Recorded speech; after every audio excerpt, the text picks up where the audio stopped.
bien de connaître, de connaître des méthodologies, des concepts fondamentaux en gestion de projet. Je pense qu'on est en train d'être enregistré. Je crois que j'ai entendu le message, c'est bien ça. Donc, c'est C'est bien important, comme je ça. te disais, en matière de gestion de projet, de connaître quelques méthodologies et concepts fondamentaux, de connaître également les fondamentaux en matière de cybersécurité, de gestion des risques, les deux vont de pair, d'avoir une expérience soit en gestion de projet ICT, donc projet informatique, ou bien une expérience dans le domaine, et de connaître quelques standards référentiels, surtout les principaux. Parce que tout à l'heure, on a parlé de possibilités, donc du risque d'être confus par le nombre de référentiels et standards qu'on pourrait avoir. Donc, quand on va commencer un projet IT, les bonnes méthodes de gestion de projet nous suggèrent de commencer par l'initiation. Donc, l'initiation, c'est dans cette phase-là qu'on va parler du contexte et des besoins stratégiques de sécurité. Ici, c'est important pour nous de comprendre l'entreprise et son environnement. Donc, on va savoir, on va chercher à connaître le secteur d'activité, éventuellement les missions et visions de l'entreprise, les objectifs stratégiques en matière de cybersécurité, les environnements internes et externes. Donc, environnement interne, on va peut-être parler de la maturité de cybersécurité, s'il y a des certifications déjà acquises ou bien en vue, s'il y a des procédures, s'il y a des infrastructures déjà existantes, s'il y a des bibliothèques. Tout ça, ça va nous permettre de conduire à bien notre projet. Ensuite, on regarde aussi l'environnement externe. Donc, la maturité également, mais cette fois-ci de l'environnement externe. Si on se met dans le cadre d'un pays, on va voir la maturité dans le pays même, la maturité en matière de cybersécurité. On va regarder les lois, les réglementations qui sont en vigueur dans le pays ou bien dans la zone géographique. On va regarder également les partenaires externes avec qui l'entreprise va traiter.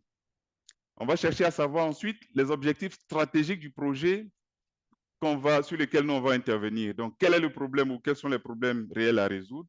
Quels sont les livrables attendus et c'est pour qui? Quelles sont les cibles? Est-ce que c'est pour des employés d'une entreprise? Est-ce que c'est pour le grand public? Est-ce que c'est pour les deux? Tous ces facteurs-là sont importants déjà à noter au début, dans cette phase d'initiation, pour pouvoir mieux orienter notre projet. Évidemment, le périmètre du projet, ça concerne quoi exactement? Et une autre chose très importante, c'est les parties prenantes. Alors, il faut faire la liste des parties prenantes.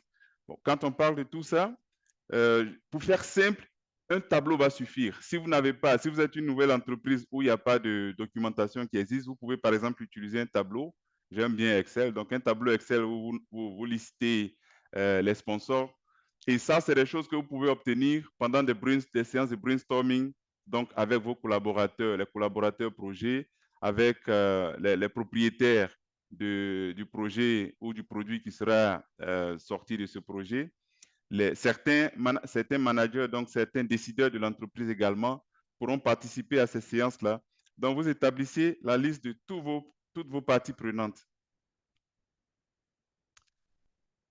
Ensuite, quand vous avez passé cette phase d'initiation où vous comprenez un peu les besoins de façon stratégique, vous allez maintenant passer à énumérer vos besoins en termes de sécurité. Qu'est-ce que vous avez besoin de sécuriser de façon, on va dire, un peu plus stratégique, en partant par exemple des événements redoutés, des sources d'événements possibles qui pourraient affecter donc votre produit ou votre service informatique que vous êtes en train de développer. Donc, si c'est un projet, par exemple, de digitalisation, de documentation, alors quand vous avez compris les objectifs même de votre projet, il va falloir maintenant chercher à savoir quand vous allez digitaliser vos documents, les documents, qui sont ceux qui vont y accéder et quels pourraient être les risques donc dans ce domaine, dans ces environnements-là, quels pourraient être les risques d'accès, par exemple, à la ressource que vous avez? Est-ce qu'il y a des risques, par exemple, que des personnes mal intentionnées accèdent, volent vos ressources, accèdent de façon frauduleuse ou bien même modifient le contenu des documents que vous avez numérisés? Et pour cela, il y a beaucoup de méthodologies de gestion de risque, parce que tout va partir de là, comme je l'ai dit, qui existent. Je vois que EBIOS ici est beaucoup utilisé. Et pour les projets IT EBIOS aujourd'hui, je pense que c'est une méthodologie qui est assez bien adaptée. D'ailleurs, si vous visitez nos plateformes au niveau de l'APSI, il y a eu plusieurs interventions, plusieurs séminaires, plusieurs webinaires qui traitent de EBIOS. Vous pourrez donc, c'est une bonne source d'information pour en savoir un peu plus. Il y a également pas mal d'informations disponibles sur le net. Il y a NIST également qui a son référentiel qu'on peut utiliser avec bien d'autres. Et quand vous avez un référentiel choisi donc pour le traitement de vos risques, en général, quand une entreprise a une certaine gestion, une certaine maturité, c'est des documents, c'est des méthodologies qui existent. Mais quand cela n'existe pas, vous pouvez faire le choix de la méthode ou de la méthodologie qui vous paraît la plus simple. C'est très important. Quand ça n'existe pas, il ne faut pas chercher à se compliquer la vie. Il faut utiliser quelque chose qui est très simple. Et je pense que EBIOS, sans être un vendeur ou un commercial de EBIOS, je pense je ne l'ai pas pratiqué pendant longtemps, mais pour le peu que j'ai vu, je pense qu'il est assez simple. Il permet d'adresser ces questions-là. Donc, vous allez également avoir besoin de certains documents en interne qui parlent de risque, donc les documents sur la tolérance de risque, les méthodes de calcul des impacts, ainsi de suite. Et à partir de cela, c'est toujours important d'établir une sorte de checklist. Et il y a, par exemple, dans la norme ou dans le guide ISO 27002, donc dans les contrôles, dans tout ce qui est contrôle organisationnel, vous avez des références, donc des exigences, des contrôles donc, qui peuvent vous aider à établir ça. Et à la suite de cela, vous pouvez établir donc un plan de prise en charge de vos risques. Ce plan-là, il ne sera pas très détaillé pour le moment puisque on n'a pas encore conçu éventuellement, si c'est un nouveau système, on n'aura pas encore conçu le système. Donc, toute la partie qui va concerner les actifs informatiques, on va les voir tout à l'heure. On ne les aura pas de façon exhaustive, donc on n'aura pas eu certainement le temps de les évaluer du point de vue des risques. Donc, c'est la transition toute trouvée pour passer aux besoins de sécurité, mais cette fois-ci, en regardant de plus près les biens actifs. Et pour cela, il faut, puisqu'il y a des projets qui peuvent demander qu'on achète des nouveaux équipements, donc il faut regarder, il y a toute une documentation qu'il faut regarder. Et ça, c'est très important, surtout quand ça existe déjà au niveau de l'entreprise. Quand ça n'existe pas, il va falloir les créer. Donc, ça sera par exemple les politiques d'achat. Si ça n'existe pas, il faut les créer. Il faut penser à faire des choses assez simples. Une politique d'achat, c'est qu'est-ce qu'on achète? Comment est-ce qu'on procède pour acheter? Ça peut être des processus de validation, vraiment très simple, qui valide, qui passe la commande, avec qui on achète, qu'est-ce qu'on recherche chez les fournisseurs, par exemple, chez les prestataires de services, ainsi de suite. Et tout ce qui est au niveau, ceux qui sont un peu familiers avec la norme ou le guide ISO 27002, quand vous prenez, il est divisé en fait, il traite de tout ce qui est exigence ou bien de contrôle de sécurité. Donc, il est classifié en plusieurs domaines. Donc, le domaine 5, ça concerne tout ce qui est organisation, les contrôles qui concernent l'organisation. Donc, pour cela, pour tout ce qui va traiter des questions de politique, vous pouvez vous référer à cela. J'ai mis juste quelques références là, si on s'en tient à ce référentiel. Ensuite, il va falloir penser, quand vous avez acheté des équipements, il va falloir penser donc à en faire l'inventaire. Et il y a la référence ici, donc toujours le point 5.9, les contrôles qui vont parler de comment est-ce qu'on fait l'inventaire des actifs. Et si quand on va parler d'actifs, il va s'agir de tous vos actifs, aussi bien de vos équipements physiques, de vos logiciels, vos licences, vos machines virtuelles, si c'est des choses qui doivent rentrer en ligne de compte dans votre projet, il faut les recenser parce que c'est quand vous les recensez, quand vous en faites l'inventaire, que vous pouvez regarder de plus près les risques qui pourraient être, auxquels ces actifs-là pourraient être exposés pour pouvoir appliquer, sinon suggérer des contrôles de sécurité pour les protéger. Ensuite, il y a également le volet de la classification donc des équipements, des données, de tout ce que vous avez comme actif. Si vous avez différentes classifications, donc on peut avoir par exemple en termes de classification des équipements ou les données également peuvent être classifiées aussi. Donc On peut avoir ce qui est pour le grand public, ce qui est sensible, ce qui est secret, ce qui est top secret.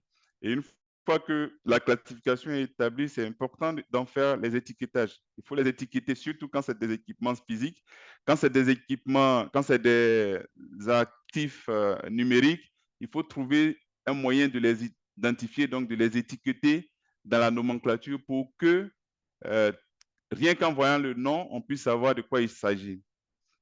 Vous avez tout ce qui est ensemble de politiques de contrôle d'accès, d'authentification, d'autorisation. Et comme son nom l'indique pour ce contrôle, au niveau organisationnel, pardon, il va vous s'agir ici de mettre en place ou bien de mettre à jour toute la documentation. Donc, s'il y a la documentation, vous avez vos politiques de contrôle d'accès, d'authentification et autres qui existent, ce nouveau projet-là va demander à ce que vous fassiez des mises à jour. Si c'est un nouvel équipement ou bien un nouveau système qui est introduit, qu'est-ce qui est à ajouter en matière de contrôle d'accès, en matière d'authentification et autres. Si vous n'avez pas ces politiques, il y a des modèles qui existent, il faut en créer, et je dis toujours, il faut partir de quelque chose de très simple. Donc, vous avez toujours, parlant de la norme 27002, du guide, pardon, 27002, vous avez des indications quand vous prenez les contrôles de 5.13 jusqu'à 5.18. Donc, c'est pareil pour les politiques de collecte et de gestion des incidents. Donc, ces nouveaux actifs, ces nouveaux équipements et logiciels que vous allez introduire dans le cadre de votre projet, il faut savoir comment est-ce que vous allez gérer les incidents qui seront en rapport avec cela. Et comme outil, donc dans votre boîte à outils, il faut avoir votre référentiel. Ici, j'ai pris le cas de ISO 27002 pour ceux qui veulent travailler déjà, même si vous n'êtes pas dans une certification à la norme 27001, mais il faut déjà penser à travailler selon les bonnes pratiques et avoir un tel document dans son sac à outils, c'est très important. Regardez également les aspects légaux, les aspects contractuels de protection des données, tout ça. Quand vous avez passé cette étape, un instant, je pense que c'est un dupliqué, désolé. Voilà. Un instant, hein. Je pense qu'il y a quelque chose qui n'est pas passé. Un instant, je regarde rapidement. J'espère que je n'ai pas masqué. Désolé, c'est les... Ouh là là. D'accord, c'est pas bien grave. On sait être... Donc, là, on a parlé de tout ce qui est documentation. Mais après, donc, cette phase de documentation qui est très importante, vous allez passer donc à tout ce qui va se rapporter un peu sur la conception, on va dire la conception technique donc, de votre solution, de votre projet. Et pour cela, il va vous falloir faire la conception, donc le design de votre projet, de votre système ou bien de votre application. Ça veut dire quoi? Il faut penser donc à faire l'architecture. Donc, il faut faire vos architectures, les architectures physiques, les architectures logiques. Et pour cela également, si vous avez un outil comme le guide 27002, dans tout ce qui va concerner donc, les contrôles du groupe, je pense que c'est le groupe 8, donc ça va traiter des contrôles techniques. Donc, vous regardez en matière d'architecture, qu'est-ce qui est demandé? C'est très important de se conformer à un guide ou bien un référentiel pareil parce qu'il vous prépare déjà à adopter, à travailler selon des bonnes pratiques. Comme ça, si demain, vous vous inscrivez dans une logique de certification, vous allez avoir moins de problèmes parce que vous avez déjà commencé à travailler avec ces guides-là. Donc, il faut penser également à faire les configurations. Et pour faire les configurations également, il y a un certain nombre de contrôles qui sont prévus dans le guide 27002. Toujours, si vous regardez dans les contrôles techniques du groupe 8, vous allez retrouver des contrôles spécifiques pour ce qui concerne les configurations réseau. Donc, en matière de configuration réseau, en gros, ça va vous parler de la segmentation qu'il faut si c'est un projet réseau, si c'est un projet informatique qui a une composante réseau, bien sûr. Donc, on va vous parler de la segmentation de votre réseau, comment faire pour que les utilisateurs différents puissent être sur des réseaux différents. Par exemple, si vous avez une application ou un système auquel des utilisateurs externes se connectent, Donc, tout ça, vous avez ces référentiels qui vont vous donner des indications et qui sont très précises. En dehors même du 27002, si vous souhaitez utiliser d'autres outils, je pense que j'en ai mis également comme ressource à la fin de ce document. Vous avez le CIS, donc qui a issu récemment en 2024 la version, je pense, la 8.1, qui est également très intéressant.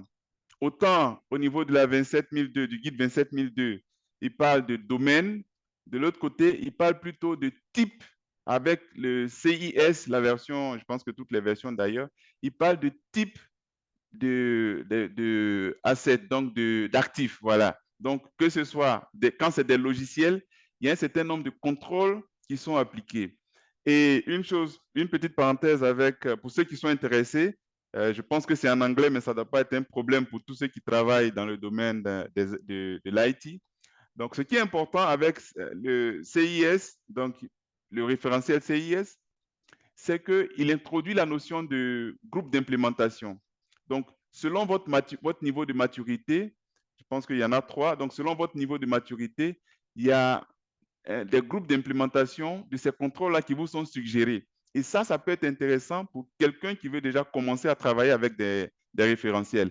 Et la bonne nouvelle, c'est que tous ces référentiels, que ce soit NIST, que ce soit ISO, que ce soit CIS et bien d'autres, il y a des correspondances qu'on peut établir. Et sur le site de CIS, qui est un groupe d'ingénieurs, de passionnés de cybersécurité qui travaillent donc de façon bénévole, c'est très riche. Pour ceux qui sont intéressés, vous pouvez jeter un coup d'œil sur leur site. Donc, ils prennent le temps de faire tout ce qui est correspondance. Donc, de leur référentiel, ils vont faire des correspondances avec le guide 27002, avec le référentiel de NIST, ainsi de suite. Et tout ça, donc, ça vous permet d'avoir une idée très claire de ce que vous voulez implémenter comme contrôle technique, comme mesure de sécurisation technique. Donc, vous avez le côté organisationnel, vous avez le côté technique. Il y a également les utilisateurs que vous allez avoir. Donc, il y a un certain nombre de contrôles de sécurité qui sont prévus également par tous ces guides-là. Bien sûr, si c'est un nouveau système qui demande que vos utilisateurs soient sensibilisés, donc on vous donne des guides avec des exemples de comment est-ce que vous pouvez vous y prendre en matière de sensibilisation. Ça traite même des questions de recrutement. Donc, pour ceux qui veulent toujours la 27002, donc dans la 27002, je pense que tous les contrôles, si je ne m'abuse, du groupe 6 traitent donc des personnes. Donc, ça va traiter des questions donc, de recrutement de personnel. Parce que dans votre projet, certainement que vous auriez besoin de prestataires, de recruter des consultants comme nous, des prestataires de services. Donc, on vous donne des indications sur qu'est-ce qu'il faut rechercher, comment est-ce que recruter ce personnel. Si c'est pour travailler, par exemple, si c'est sur des données suffisamment sensibles, donc il y a un certain nombre de background checks qui sera proposé par tous ces guides. Il y a les compétences requises. On va vous demander donc d'avoir, ce que je conseille d'ailleurs en matière de recrutement, donc de consultants ou bien même de personnel projet, c'est d'établir des formulaires. Donc, c'est des formulaires simples que vous avez. Et mon conseil, c'est de demander exactement, en rapport à votre projet, de demander, plutôt que de recevoir un CV, vous pouvez recevoir un CV, mais en plus, dans le formulaire, donc vous demandez quelle est votre expérience sur le projet similaire, le nom, par exemple, du projet, quand est-ce que vous l'avez fait, et c'est pour quel client, et éventuellement des références, une référence, donc quelqu'un que vous pouvez appeler pour tester. Cela vous permet d'être très efficace parce que vous savez exactement, là, vous vous donnez l'opportunité de recruter exactement le type de compétences dont vous avez besoin, plutôt que d'aller rechercher dans un CV, après chacun a sa manière de résoudre, de rédiger le CV, ça peut être complexe. Donc ici, mon conseil, c'est d'avoir ce genre de formulaire, donc, pour le recrutement de vos personnels. Et donc, quand vous avez regardé tout ça, vous avez fait votre conception, la conception de votre système, s'il y a des personnes à recruter. Il y a également un volet important qui est le volet de formation même du personnel, parce que ça peut arriver surtout quand vous avez affaire à un nouveau système, pour lequel, en interne au sein de votre entreprise, vous n'avez pas les compétences nécessaires. Donc, il faut inclure dans votre méthode, dans votre planification, il faut inclure la formation. Peut-être vous avez des ressources en interne, mais qui n'ont pas les compétences nécessaires. Donc, il faut les inclure. Et à la fin de tout ça, vous avez un ensemble de plans. Je pense que la plupart des méthodologies en matière de gestion de projet le demandent d'ailleurs. Donc, vos plans doivent être détaillés. Et le minimum, le type de détail que vous pouvez avoir dans un plan, pour ce qui concerne la prise en charge de la sécurité des systèmes d'information, c'est de savoir, d'avoir donc le risque. Donc, vous avez d'abord l'actif informatique en question, ou bien l'événement redouté. Donc, le risque, bien entendu, vous auriez pris le temps dans votre procédure de gestion de risque, vous aurez pris le temps d'identifier, d'évaluer, donc de prioriser les risques. Il y a les risques donc, que vous avez décidé de traiter en accord donc, avec le propriétaire du projet ou bien le sponsor. Donc, vous avez la liste de ces risques. Vous avez le contrôle, donc la mesure de sécurité que vous appliquez. Qui, en termes de ressources humaines, qui va s'en occuper et le chronogramme d'exécution. Tout ça, il faut que ce soit bien établi. Encore une fois, je reviens sur la simplicité. Si vous êtes dans un environnement où vous n'avez pas de documentation préalable qui pourrait vous inspirer, il faut y aller vraiment de façon très simple. Vous pourrez par exemple avoir votre fichier Excel, un document Excel ou Word, où vous mettez tous ces contrôles et mettez quelque part le référentiel que vous utilisez avec la référence exacte du contrôle que vous appliquez. Ça va vous aider après à établir ce qu'on peut appeler des sortes de checklists pour l'exécution, dans la phase d'exécution donc de votre projet. Donc, une fois que vous avez tous vos plans réunis bien en ordre, vous allez donc passer à la phase exécution. C'est une phase que j'aime particulièrement, à condition que la phase de planification soit bien établie, qu'elle soit bien faite. Quand vous avez fait une phase de planification assez détaillée, vous n'avez pas à trop vous inquiéter pour ce qui est de la mise en œuvre de votre projet, de son suivi et autres. Parce que vous n'avez qu'à sortir tous les plans, tous vos diagrammes, donc vos schémas, tout ce qui concerne les tests éventuellement, donc les plans qui concernent les tests, à quel moment est-ce qu'on va exécuter les tests, pardon, qui ont été prévus. Et ça vous permet d'être plus efficace, donc d'aller plus rapidement. C'est vrai que en matière de documentation, ça peut paraître laborieux pour un début, mais si on reste dans la simplicité, on va se rendre compte que dans la phase d'exécution, ça nous permet d'aller plus vite, n'est-ce pas? Donc, vous avez donc l'exécution de vos plans et comme je l'ai mis ici, il faut rester conforme en fait au plan établi.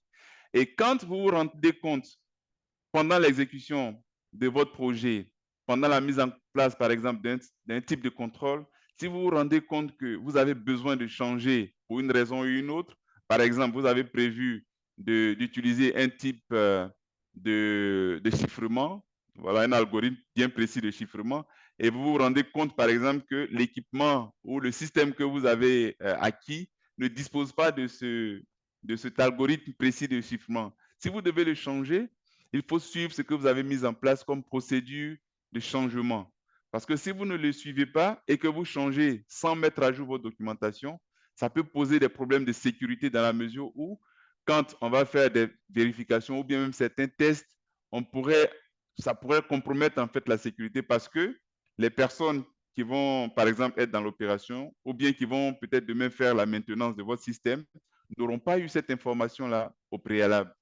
Donc, c'est très important ici de rester conforme au plan et de recourir, le cas échéant, à la procédure qui est établie pour gérer les changements. Ensuite, bon, je pense que j'ai parlé de formation du personnel. Il y a bien évidemment la gestion de la communication avec les parties prenantes, surtout les sponsors, parce qu'ici, on parle de prise en charge de risques. Donc, quand on se rend compte pendant l'exécution de son projet qu'il y a un contrôle de sécurité pour lequel on a des difficultés à implémenter, il faut communiquer avec les parties prenantes. quand on se rend compte également qu'on a prévu, par exemple, un contrôle de sécurité d'un certain groupe, je veux dire, qui n'est pas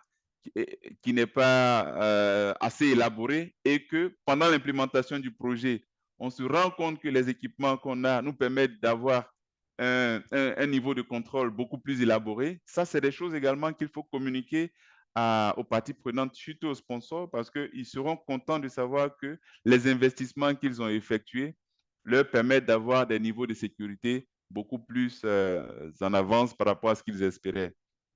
Et pendant que vous faites la mise en œuvre de votre projet, il faut tenir au plan que vous avez mis en place pour le contrôle et la vérification de vos mesures de sécurité. En général, dans beaucoup de méthodologies de gestion de projet, ces plans de contrôle vont se retrouver dans le contrôle qualité.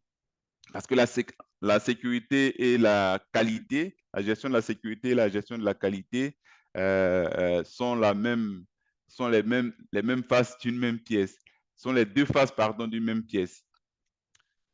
Voilà, je ne voulais pas parler de sœurs jumelles. Je pense que ça va. D'accord. Donc, il faut faire très attention quand vous faites quand vous faites les contrôles, pardon, et les vérifications. Il faut faire attention aussi pour ce qui est de la documentation. C'est très important de documenter qui fait les tests, les conditions donc des tests. Si c'est des projets qui demandent, par exemple, que vous utilisiez des types de terminal différents, il faut le mentionner. Si c'est un projet qui demande qu'on ait à utiliser des terminaux de type PC comme des terminaux de type smartphone, et que vous utilisez l'un ou l'autre, ou bien même tous ces terminaux-là pour faire vos tests, il faut le mentionner. Parce que si vous le mentionnez, non seulement ça vous permet d'être sûr que votre projet marche conformément à ce qui a été établi, et ça vous permet également, dans les prochaines phases de votre projet, de pouvoir faire les ajustements nécessaires.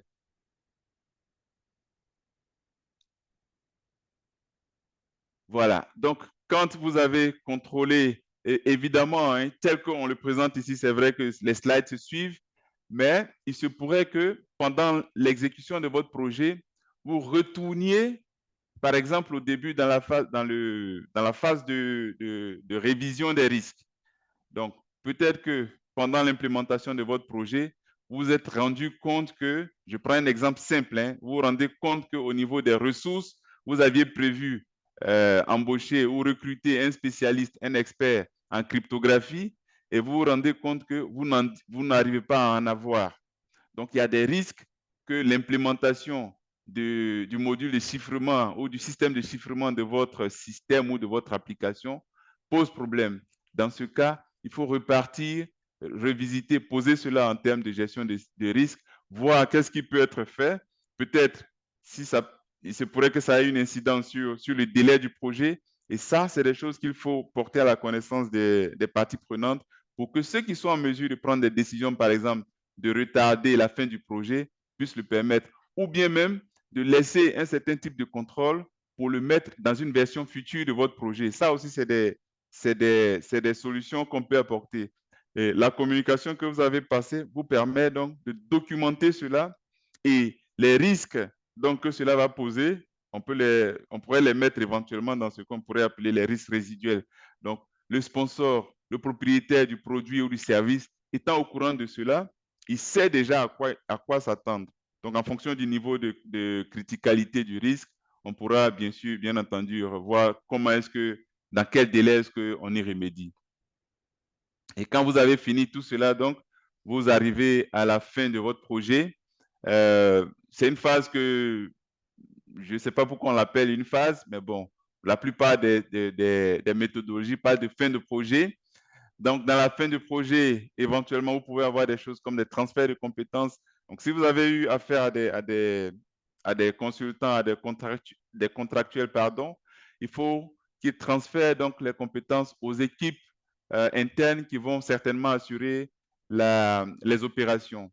Donc, il faut former, il faut donner la documentation, il faut transmettre la documentation, il faut leur montrer. Donc, s'il y a il y a des mots de passe qui ont été utilisés, qui leur ont été accordés, ça, c'est des choses qu'il faut désactiver. Ça fait partie des bonnes pratiques. Et je pense que dans la 27002, dans le guide 27002, donc dans le contrôle 6.5, il y a des indications bien claires qui vous permettent de savoir comment est-ce que on termine les contrats, comment est-ce qu'on termine les prestataires. Voilà, donc tout ce qu'ils ont utilisé comme compte, il faut les désactiver parce qu'il ne faudrait pas qu'après leur départ, ils puissent accéder à votre système. Tout ce qu'ils auraient éventuellement utilisé comme mot de passe par défaut, bien sûr, si vous avez bien suivi vos procédures, tout cela a été désactivé. Il faut terminer les contrats, il faut terminer tout ce qu'ils ont comme accès au système. Si vous avez des passes que vous leur avez données pour accéder de façon physique à vos infrastructures, il faut retirer tout cela. Donc, quand tout cela est fini, je pense que vous pourrez donc, de façon confortable, dire que votre projet est terminé. Vous faites les révisions qu'il faut. En général, en matière de révision, il faut regarder la documentation pour voir si tout est en ordre. Parce que votre documentation, c'est ce qui va vous permettre de passer à la seconde phase donc de la sécurité opérationnelle. Quand vous allez être confronté à un problème, c'est les procédures qui vous ont été laissées, c'est les informations qui vous ont été laissées sur les configurations qui vous permettront de faire les dépannages nécessaires. Et je pense que dans ce dernier slide, j'ai juste mis quelques précautions. Je pense que j'en ai parlé longuement déjà. Donc, l'un des principes de la sécurité, c'est la simplicité. Je dis toujours aux gens, pensez simple, commençons simple, surtout quand on n'a pas un niveau de maturité au niveau de son organisation assez élevé. Il faut commencer simple. Et la beauté de cela, c'est que on se donne l'opportunité d'améliorer de façon continue ce qu'on a mis en place. Parce que l'un des défauts, l'un des problèmes qu'on a souvent quand on travaille en tant que professionnel de la sécurité sur des projets, c'est qu'on veut tellement bien faire, on veut tellement sécuriser les choses que souvent ça nous échappe. Quand un système est beaucoup compliqué et qu'on ne le comprend pas, ça pose en lui-même des soucis de sécurité. Donc, il faut penser vraiment à la simplicité. La documentation, j'en ai parlé longuement. Il faut utiliser un standard à la fois. C'est vrai que dans mes explications, j'ai dû faire référence à plusieurs standards, mais c'est toujours bien d'utiliser un standard ou un référentiel à la fois. Comme je l'ai dit, après, on peut toujours retrouver. Les principes fondamentaux sont les mêmes. Donc, il n'y a pas de raison à avoir peur à utiliser certains. C'est vrai que pour certains types de projets, ça peut être, par exemple, si c'est purement du développement informatique, certains standards ne pourront pas vous être très utiles, mais il faut recourir donc à des standards ou bien des référentiels qui traitent spécifiquement de ces questions-là, donc de la sécurité dans le développement d'une application. Mais de façon générale, c'est un standard à la fois et il faut tenir compte, comme je l'ai dit, de la maturité de sa structure et de ses connaissances aussi. Parce que tout est un working process, comme les gens le disent. Donc, penser, se donner la possibilité de gravir des échelons dans l'assurance de la maturité de son organisation. Je pense que j'ai assez parlé, donc je vais je ne sais pas si c'est, bon après peut-être vous pourriez poser la question. Je ne sais pas si ces références pourront être tout de suite disponibles aux auditeurs que vous êtes, mais il y a toujours moyen de vous les communiquer. En gros, c'est des ressources qui sont disponibles sur Internet et la plupart de ce que j'ai mis ici est libre d'accès, donc vous pourriez vous en procurer facilement. Sur ce, je pense que j'ai assez parlé. Je vous remercie et je me soumets à vos commentaires, éventuelles questions d'éclaircissement. Merci. Merci, très cher fidèle Akobe. Et que c'est bon de prendre note et de vous écouter au travers donc cette belle présentation que vous venez d'effectuer, portant justement sur la sécurité dans la gestion des projets IT. On a pu observer, il y a beaucoup de choses qui ont été dites, notamment vous avez parlé de la sécurité des contrôles d'accès, de best pratiques, vous avez parlé également d'un certain nombre de corpus documentaires à avoir au sein de son système d'information. Surtout, vous avez insisté sur la documentation de toutes les procédures que nous mettons en place et de s'y conformer. Nous vous en remercions justement pour ce partage d'expérience pour ce moment. Venons donc aux questions. Nous avons des interlocuteurs qui nous posent des questions. Le temps pour nous de recevoir les questions qui ont été recensées par notre très cher expert Kwame. Déjà, nous souhaitons savoir, à l'entame de vos propos, il a été énoncé un certain nombre euh, d'activités, notamment Security by Design. Est-ce que vous pouvez revenir un peu là-dessus en nous donnant en fait des détails en quoi est-ce que cela consiste? Quelles sont les étapes à mettre en œuvre pour en arriver et quelle est son importance dans un cycle de projet? D'accord, je réponds aux questions une à une, c'est ça? Exactement. D'accord, super. Donc, Security by Design, en fait, si vous voulez, le plus important ce qu'il faut noter, c'est que c'est un concept, ce sont des recommandations qui vont plutôt à l'endroit des éditeurs, des concepteurs de solutions, que ce soit des solutions logicielles ou bien toute solution qui a une composante numérique. Donc, en gros, on vous donne des recommandations. Pour le moment, ce sont des recommandations, mais quand des lois seront adoptées, ça pourrait être des exigences. Donc, comme je l'ai dit, au niveau de l'Union européenne, il y a, il y a le cyber-résilience, donc la loi sur la cyber-résilience qui reprend un peu tout ce qui est tous ces concepts. Donc, quelques-uns de ces concepts, c'est les mots de passe par défaut qu'on a sur nos systèmes. Aujourd'hui, beaucoup de systèmes, beaucoup d'applications que nous recevons nous proposent déjà des mots de passe, des identifiants et mots de passe par défaut. Donc, cette manière de faire fait qu'un utilisateur peut, j'allais dire, utiliser donc, tout système d'information, tout système numérique, sans se soucier forcément de changer les informations par défaut. Alors que ces informations par défaut étant des informations disponibles au grand public, ça cause un réel problème de sécurité. Donc, ce que ces lois, ce que ces réglementations vont demander désormais, quand ça va être mis en application, c'est que vous êtes un éditeur de solutions ou bien d'équipements, un fabricant d'équipements. Quand vous vendez votre équipement, vous ne pourrez plus permettre à l'utilisateur lambda d'utiliser donc votre système sans changer automatiquement. C'est-à-dire, à la première utilisation, on va vous demander de changer le mot de passe. Voilà, c'est des choses comme ça qui seront mises en place. Ensuite, en plus de mot de passe, on demande aux constructeurs, aux éditeurs d'avoir un plan bien précis, bien transparent de conformité, donc de se conformer à un référentiel, par exemple, en matière de sécurité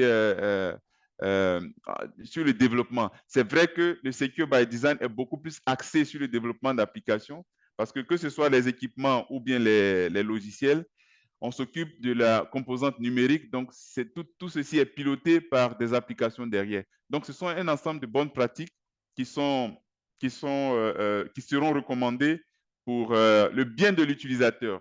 Maintenant, j'avais parlé aussi du concept de Secure by Demand, je pense.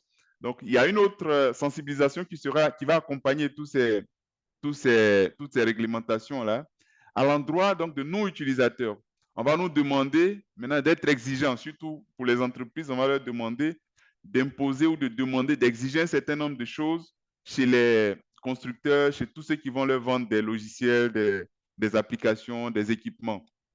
Voilà, donc on va leur demander, c'est une liste qu'ils vont, sous forme de checklist, donc vérifier. Et il y a des formulaires même qui pourront être transmis à ces éditeurs-là où ils vont faire des déclarations. Voilà, ils vont déclarer qu'ils ont respecté les exigences qui ont été listées. Et s'il y en a qui ne respectent pas pour le moment, s'ils disent non, il faut qu'ils précisent quand est-ce qu'ils comptent le mettre en place, soit dans une mise à jour, ainsi de suite. Donc, la référence est ici, c'est quelque chose qui est disponible. Je pense que c'est uniquement en anglais, mais ça ne devrait pas poser un problème d'exploitation. D'accord. Je pense que votre intervention, fidèle à Kobe, a suscité la réaction d'un de nos experts qui nous suit. Il souhaiterait savoir, la démarche que vous venez donc, nous venons de dérouler, est-elle spécifique à un secteur d'activité bien précis? où on pourrait donc l'utiliser, l'appliquer à tout secteur d'activité, notamment dans le secteur industriel, le secteur de la santé ou même le secteur bancaire. Oui, je pense que si vous avez suivi, bon, peut-être que je n'ai pas été très... Il y a une partie, la partie, je pense, exécution ou bien planification. Je pense que j'ai un slide qui a sauté. Mais c'est une méthodologie classique de gestion de projet. Et dans les méthodologies donc, de gestion de projet, il y a toujours la phase d'initiation, il y a la phase de recueil des besoins, il y a la phase de planification. Donc ça, c'est des principes qui s'appliquent à tout secteur d'activité, tout domaine confondu. Après, selon votre spécificité, il y a certainement des référentiels qui seront plus adaptés. Par exemple, dans le domaine industriel, il y a des référentiels que j'ai déjà utilisés au niveau de NIST. NIST a beaucoup de référentiels qui concernent tout ce qui est système industriel, donc la sécurité des systèmes industriels, c'est ça. Donc NIST en a plusieurs et il y en a plusieurs. Si vous êtes dans le domaine de la santé, il y a des référentiels que j'ai appliqués également au niveau des États-Unis, c'est IPA par exemple, qui vous donne de façon spécifique ce qu'il faut regarder, donc ce qu'il faut mettre en place en termes de contrôle de sécurité dans ces domaines-là. Mais ce qu'il faut retenir, c'est que les concepts de sécurité, la sécurité en elle-même n'est pas nouvelle. Les concepts sont j'allais dire, universels. Voilà. Vous protégez un bâtiment, la sécurité physique, les principes sont universels. Après, c'est dans l'application, dans l'implémentation que selon le secteur où vous êtes, vous allez adopter ou appliquer telle ou telle technologie pour le faire. D'accord. Cela dit, de base, tout projet nécessite justement la sécurité de notre, que ce soit, quel que soit le secteur d'activité dans lequel on se trouve. Après interviendront justement des standards, des référentiels qui cadrent justement avec le secteur d'activité pour répondre à des besoins spécifiques. Euh, Vous aviez dit. Alors, nous passons donc à une autre question qui est justement liée à la sécurité des données. Alors, il souhaiterait savoir quels sont les outils et méthodes pour sécuriser les données sensibles, les systèmes et les réseaux pendant donc contre les attaques cyber. D'accord, merci. Les données, si vous voulez parler spécifiquement des données sensibles, déjà, il faut les avoir classifiées. Hein, je ne sais pas si ça se dit en français. Oui, il faut avoir établi la classification au sein de son entreprise. Maintenant, en Côte d'Ivoire, par exemple, il y a un cadre légal qui définit ce on va appeler les données à caractère personnel. Voilà, donc en fonction de la zone géographique que vous vous trouvez, en fonction des lois qui sont applicables dans cette zone, vous allez jeter un coup d'œil pour regarder, donc là, pour pouvoir, j'allais dire, accompagner votre processus de classification de vos données. Maintenant, une fois que c'est fait, ces référentiels vous suggèrent des contrôles de sécurité à implémenter. Donc, pour sécuriser donc, vos données de façon globale, vous allez avoir besoin de sécuriser les données quand ils seront au repos, par exemple, dans une base de données ou bien sur une machine. Voilà. Et là, c'est les techniques de chiffrement. Vous allez donc faire du chiffrement. Quand la donnée également va transiter, c'est-à-dire quand elle va passer d'un point A, d'un ordinateur, d'un serveur par exemple, vers un terminal, il faut sécuriser également cette donnée-là en transit. Et là également, on va vous demander de chiffrer le canal de transmission. Donc, il y a des technologies qui existent, il y en a plusieurs. Voilà. Ensuite, quand la donnée sera sur votre terminal, il faut également la protéger. Bon, ça, c'est les contrôles techniques. Maintenant, il y a les contrôles, j'allais dire, organisationnels qu'il faut mettre en place. Voilà. Donc, vous allez définir qui, quand vous avez classifié vos données, qui doit accéder à ces données, à quel moment, par exemple, on doit accéder à ces données, à partir de quel terminal ou de quel équipement. Tout ça, là, vous avez défini ça. Quand vous le définissez, la technologie ne vient que vous permettre d'exécuter, de mettre en application ce que vous avez, j'allais dire, écrit sur papier. Voilà. Maintenant, en Côte d'Ivoire, par exemple, comme dans beaucoup de pays, pour certains types de données, on va vous demander, on va vous exiger même d'avoir un expert, je ne sais pas comment c'est dénommé ici, mais c'est un peu une sorte de RDPR. DPO. OK. Voilà, une sorte de DPO qui sera donc votre interface parce que lui sera le garant. Il va regarder dans votre structure et il sera le coordonnateur entre vous, par exemple. Il va coordonner un certain nombre de choses entre votre structure et les structures de régulation, les structures gouvernementales et autres. Voilà, pour s'assurer que, parce que cet expert-là, il aura eu les compétences nécessaires.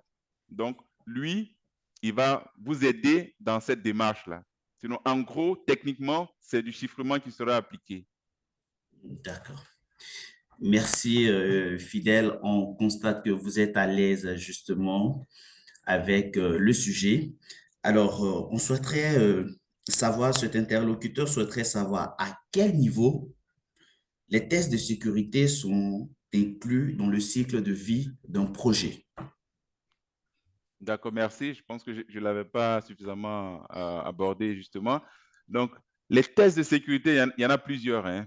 C'est vrai que quand on dit tests de sécurité aussi, il y a les tests techniques, hein, ce que j'appelle techniques. Il y a les tests techniques et D'accord. puis il y a les tests qui sont moins techniques. Voilà, un test de sécurité, ça peut être, vous avez votre bâtiment ou vous avez vos équipements sensibles. Donc, on va tester. Vous avez déposé vos équipements sensibles dans votre salle. Donc, on va voir comment est-ce que quelqu'un qui est dehors, qui n'a pas normalement droit à la salle, peut ou non accéder à la salle. Donc, si vous avez, par exemple, comme contrôle de sécurité, un vigile, un monsieur qui est là, qui va contrôler, qui va donner accès ou ne pas donner accès. Donc, la personne qui va faire le test vient et elle va se présenter et on va voir si les mesures, donc les procédures qui ont été mises en place permettent justement d'empêcher quelqu'un qui ne devrait pas accéder à la salle d'y accéder. Voilà. Donc, si c'est un contrôle d'accès par carte ou bien par PIN, par code, voilà, tout ça, c'est les choses qu'on va tester. Maintenant, pour des applications, pour des systèmes, il y a de façon générale ce qu'on va appeler donc les tests d'intrusion. Donc, il y en a à plusieurs niveaux. Il y a les tests d'intrusion sur des applications. Il y a des tests d'intrusion sur des systèmes au niveau réseau. Il peut en avoir même sur un dispositif bien spécifique. Et donc, quand vous êtes en train de faire votre projet, vous planifiez tous ces tests. Quand vous implémentez un contrôle de sécurité, comment est-ce que vous envisagez le tester? Avec quel outil? Avec quel équipement? Qui doit le faire? À quel moment? Donc, si c'est un développement informatique, un développement d'application que vous faites, par exemple, si c'est un test unitaire, c'est-à-dire un test sur une fonctionnalité donnée, arriver quand la fonctionnalité est disponible, il faut la tester. Donc, il faut voir, par exemple, si les utilisateurs arrivent à s'authentifier correctement. Voilà. Donc, c'est un ensemble de tests qui ont été déjà préétablis que vous exécutez dans la phase d'exécution et de contrôle. Voilà. Maintenant, à la fin de votre projet, si les moyens le permettent et si c'est approuvé par votre management, ce qu'il est conseillé de faire, c'est de faire un test d'intrusion globale. Voilà, vous pouvez faire un test d'intrusion globale. Donc, si c'est une application web, donc on va faire un test grandeur nature pour voir, pour tester. Et c'est mieux d'utiliser un prestataire externe qui n'a pas grand-chose sur ce qui a été mis en place. Donc, il va venir. Vous avez certainement entendu de pen tester. Donc, c'est des personnes qui peuvent venir pour tester cela. Voilà. Si vous êtes dans un environnement où vous avez accès, vous traitez de beaucoup de données, aussi bien physiques qu'électroniques, des données sensibles, des données très sensibles, par exemple, vous pouvez faire ce genre de test. Vous envoyez, moi j'en ai fait il y a quelques années, où nous sommes pour une entreprise qui avait des centaines d'employés, où nous avons pu falsifier des badges, emprunter l'ascenseur au niveau où on ne devrait pas avoir accès. Nous sommes rentrés donc dans la salle, nous nous sommes assis, nous avons discuté avec un informaticien et nous avons donc, parce que nous avions le badge de la structure, avec une clé USB, on lui avait demandé certaines choses et c'est passé. Donc, ce genre de test-là, ça peut se faire également. Quand on a les moyens et que c'est des systèmes assez critiques, c'est des choses qu'on peut effectuer. D'accord. Voilà ce que je peux dire sur la question. Ouais. D'accord, c'est bien noté.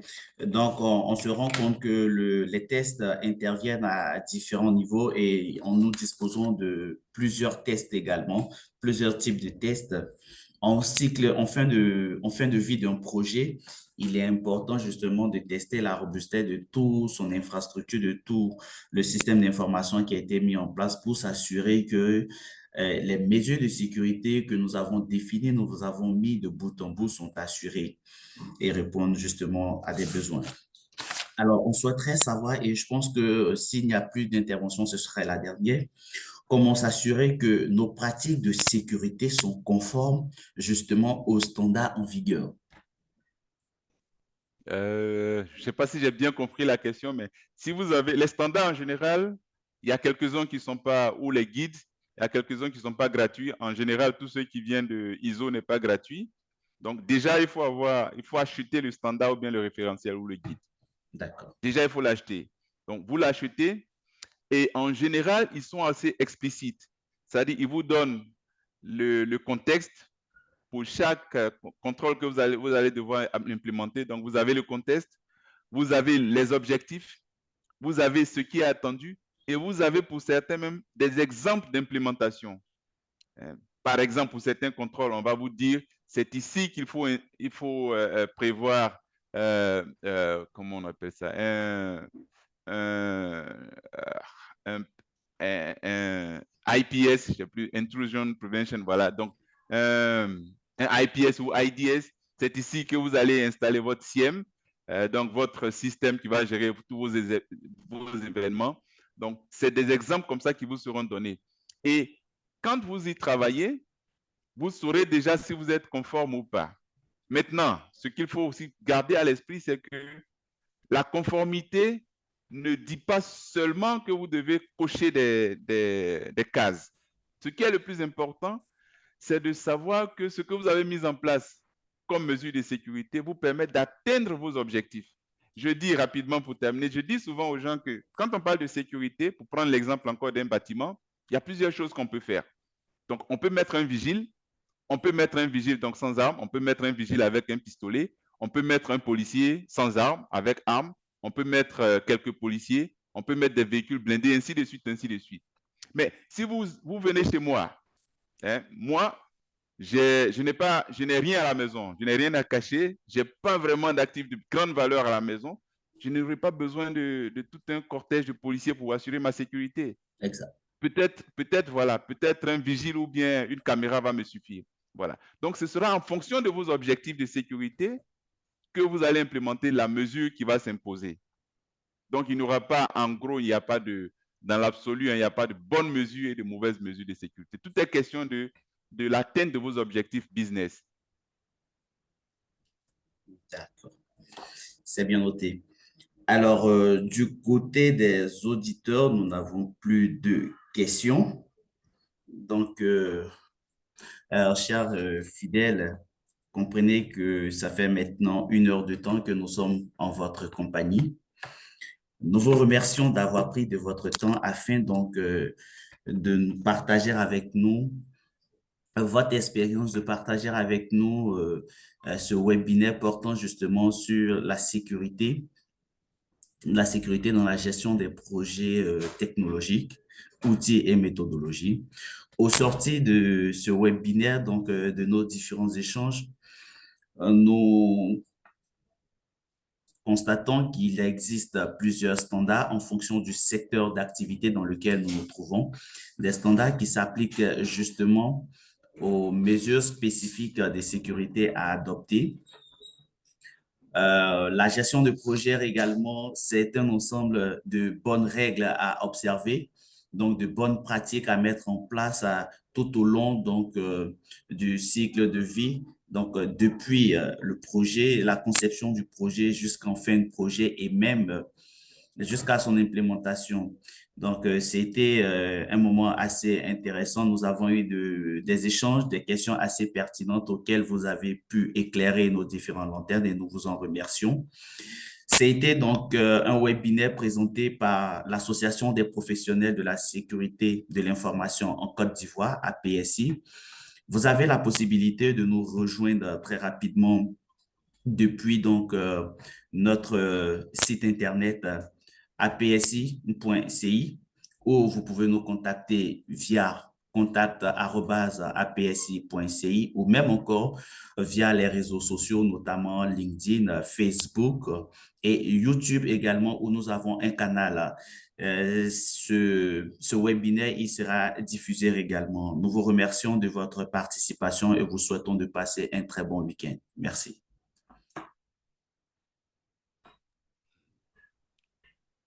Merci et bon week-end à tout le monde. Merci bien, fidèle.